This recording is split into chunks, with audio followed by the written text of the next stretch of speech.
My dad died in August of 2015. He was diagnosed with pancreatic cancer, and then I was diagnosed with cancer in May of 2016. My mum and dad had been married for 38 years. He was literally in hospital for 5 days, and he sadly died very, very quickly. He was a really strong, healthy man of 68, so it was quite a shock to our family. I found a lump in April of 2016, and that was the first indication that something was wrong. I had like really sore breasts, and I had a rash as well. They were doing a ultrasound scan of my breast, and I heard one of the ladies conducting the scan say, "Well, that doesn't look good."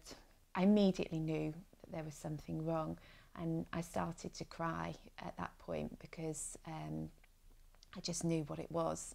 And she said to me, "It's okay to cry." That week was probably the worst week of my life. My cancer diagnosis, so it was breast cancer, and it's a type of cancer called triple negative breast cancer. The difficulty with the type of cancer that I was diagnosed with is that there aren't as many treatments available. The only way they could treat my cancer was chemotherapy, an operation and radiotherapy. I had the chemotherapy first, which they do with triple negative breast cancer quite regularly now.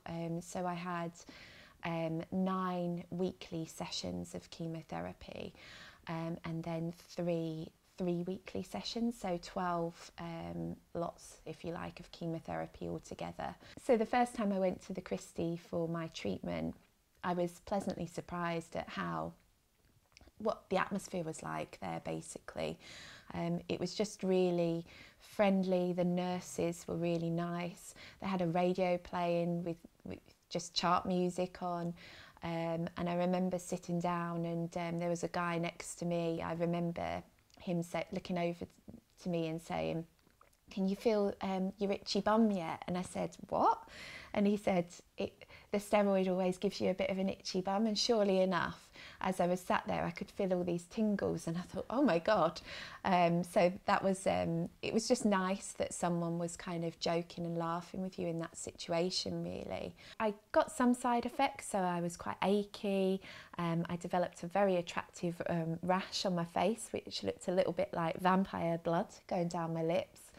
I got a bit, some sores in my mouth, a little bit spotty, but all in all, it didn't feel as bad as I expected. So I finished treatment in January 2017, so I'd had my chemotherapy, operation and radiotherapy by then, and yeah, it was an amazing moment, to be perfectly honest. Ringing the bell, which is quite a common thing, I think, for cancer patients, that you ring a bell at the end of your treatment, and it just felt amazing. So I think having breast cancer has changed me as a person. It basically led me to reevaluate where I was at with my life. It makes you feel like you've only got so long. For many years now, I've dabbled in and out with writing creatively, but I've never really focused on that. I'm currently studying an MA in creative writing